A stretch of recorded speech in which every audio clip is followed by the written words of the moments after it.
I'd like to go through the scorecard process.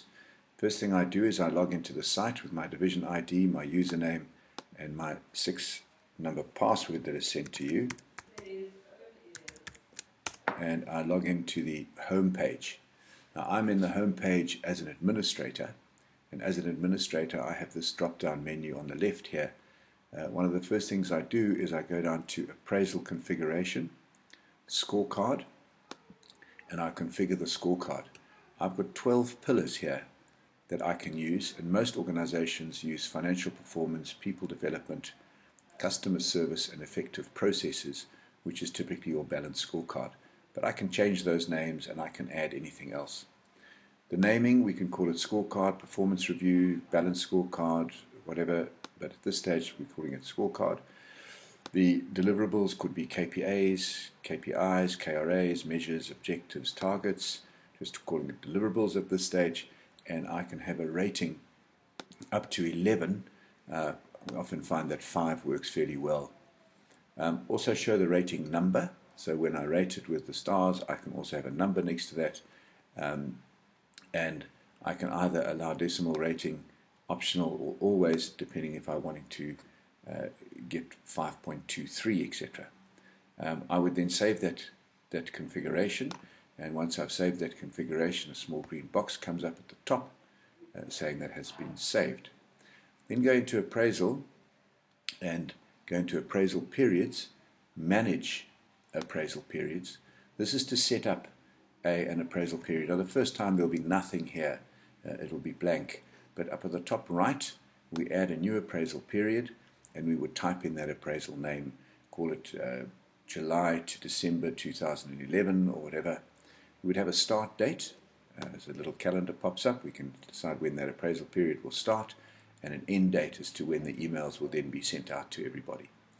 There is an area here for an optional early assessment date, because sometimes, in some cases we found that some organizations have gone to December, but in fact their appraisal is done in November, and although it ties in with their financial year end, they might want to do that appraisal a little bit earlier.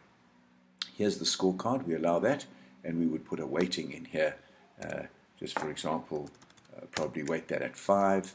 If we were linking our 360 reviews with that, that would be checked. Otherwise, we would take that box out, and we would save that appraisal period. That's the next step. Also under Admin, we have job profiles. If I click on there, we've got 28 people in the business, in this fictitious business called ECAPS. There are their positions. There's how many people are in. For example, sales executives. There's 6 sales executives. They're the names of all 6 of them. They're going to be measured around 14 criteria.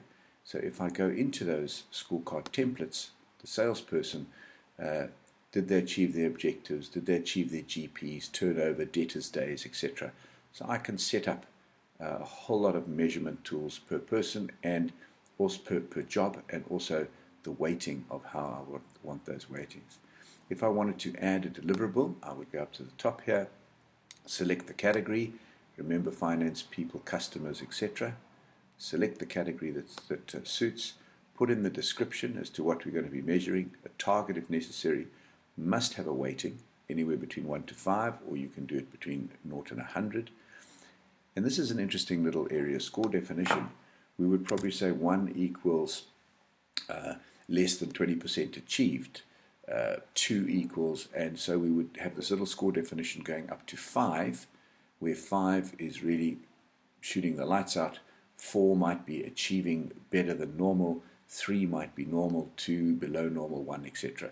So we would define how we're going to rate those, and obviously save those deliverables.